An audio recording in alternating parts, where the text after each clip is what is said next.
প্ৰতিখন ঠাইৰে নিজৰ এক সুকীয়া অনুভৱ। চালে চাই থাকিব মন যোৱা সেই দূৰণি পাহাৰখনি, লগতে গা শীতল কৰি যোৱা বতাহ জাগি। দূৰণিলৈ চাই চাই সময়বোৰ কেনেকৈনো পাৰ হৈ গ'ল গমকে নাপালোঁ। মই আজি ধেমাজি জিলাত অৱস্থিত ডিমৌলৈ আহিছোঁ। ডিমৌখন একচুৱেলি এখন হয় পিকনিক স্পট, আৰু ইয়াতে ৱেডিং ফটোগ্ৰাফী বা ভিডিঅ'গ্ৰাফী কৰিব পাৰিব। তাৰ কাৰণে উপযোগ্য ঠাই হয় আৰু ধুনীয়াও হয়। পাহাৰ ওচৰতে, পাহাৰ নদী সকলোবিলাক আছে। আৰু যিসকলে এতিয়া পিকনিক স্পটবিলাক চাৰ্চ কৰি আছে, যিহেতু পিকনিক ছিজনো আহিছে, তো সেইসকলে নিঃসন্দেহে ইয়াতে আহিব পাৰিব।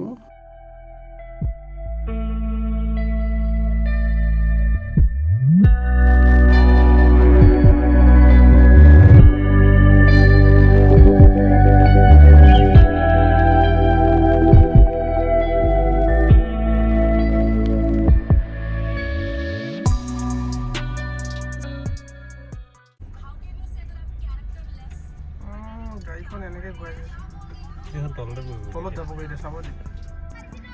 এই ভাটি কি হ'ল? কি হ'ল? ডাম্পাৰত কাৰেণ্টৰ পৰা পৰিলে বোলে। মানুহ কিবা হ'ল বোলে।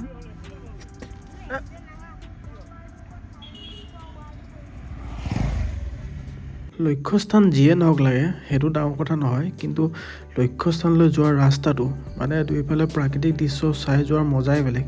আৰু সকলোতকৈ ভাল লাগে যেতিয়া মানে আপুনি সেইটো ৰাস্তাত প্ৰথমবাৰ কাৰণে আহিছে, তেতিয়া বেছি ভাল লাগে। আগতে যদি 2-3বাৰ সেইটো ৰাস্তাত আহিছে, তেতিয়া ইমান এটা ভাল নালাগিবও পাৰে।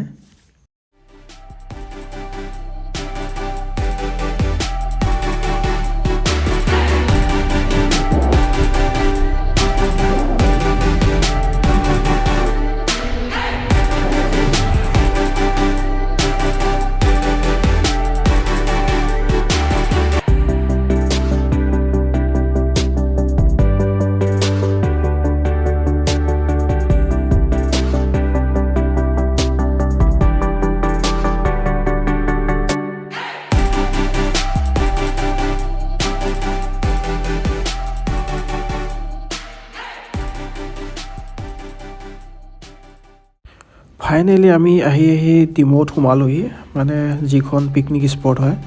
প্ৰথম অৱস্থাত আপোনালোকৰ এনেকুৱা ফিল হ'ব ক'ৰ যে মংগল গ্ৰহত পালোহি। তো আপোনালোকে লাহে লাহে আগুৱাই গৈ থাকিলে ইয়াৰ সৌন্দৰ্য বাঢ়ি বাঢ়ি গৈ থাকিব।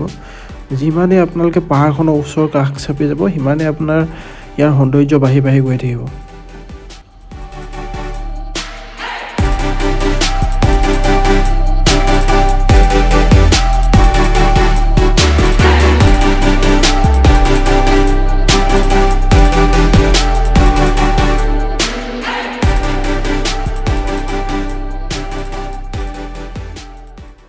আপোনালোকে ভাবিছে চাগে এই মহাশয়ে বাৰীত শাক বুটলা দি কি বুটলিবলৈ আৰম্ভ কৰিছে।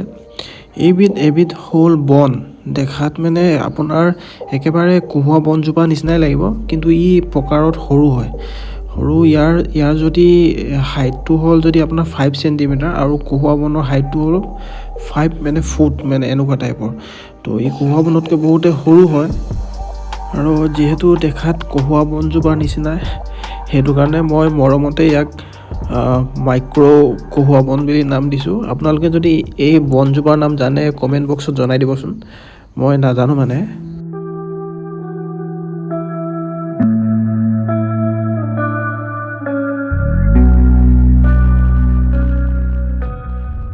আৰু ডিমৌত এখন হেংগিং ব্ৰিজো আছে, ভিডিঅ'টোত আপোনালোকে দেখা পাইছে। কিন্তু এতিয়া মানে এইখন মানুহ অহা যোৱা কৰা অৱস্থাত নাই। কিন্তু ওচৰৰে এজন মানুহক সুধিছিলোঁ, লোকেল হয়, তেখেতে ক'লে এখন মেৰামতি কৰা কথা আছিল, কিন্তু এতিয়ালৈকে কৰা হোৱা নাই। যদি এখন মেৰামতি কৰি দিয়া হয়, তেতিয়া মানে বহুত সুবিধা হ'ব এটা মূৰৰ পৰা এইটো মূৰ পাৰ হ'বলৈ।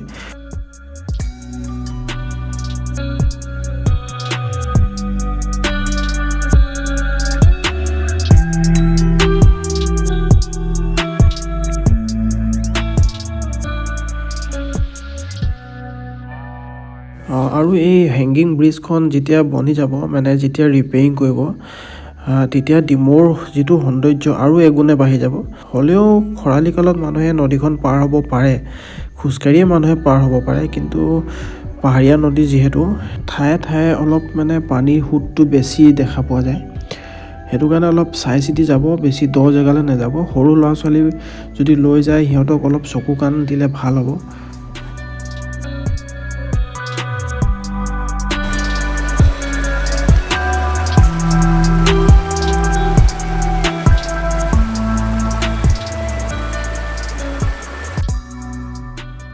আৰু ইয়াতে যিসকল লোকেল মানুহ আছে নিজৰ সুবিধাৰ কাৰণে নদীৰ মাজেৰে সৰু সৰু ৰাস্তা বনাই লৈছে।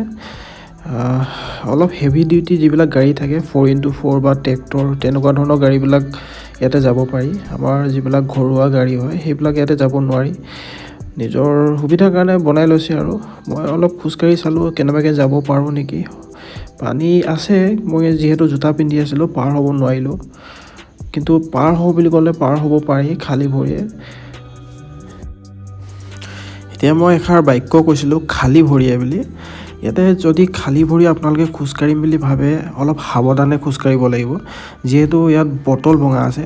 আৰু মই মানুহবিলাকক ৰিকুৱেষ্ট কৰিছোঁ, এইবিলাক যিহেতু আমাৰ পৰ্যটকথলী হয়, আমিয়েই ইয়াতে ফুৰিব লাগিব, আমাৰে সম্পত্তি হয়, অসমৰে হয়, তো চাফ চিকুণভাৱে ৰখাটো আমাৰ কৰ্তব্য হয়। বটল চটল মদ পানী খাই বটল চটল কমচে কম এইবিলাক জেগাত ভাঙিব নালাগে। ইয়াতে বহুত সৰু ল'ৰা ছোৱালী বা বহুত মানুহ আহে, কিছুমানৰ ভৰি চৰি কটাৰো চান্স থাকে, তো ছেফ নহয় মানে, সেইটো কাৰণে অলপ চাই চিতি ল'ব। মই সেইটো কাৰণে জোতা পিন্ধি আহিলোঁ। আৰু এইষাৰ কথা কোৱাৰ কাৰণে কোনো যাতে বেয়া নাপায়, মই ভালৰ কাৰণে কৈছোঁ। আৰু মই কোনো জ্ঞান দিবও যোৱা নাই, এইবিলাক সৰু সৰু কথা সৰু ল'ৰাই জানে আজিকালি।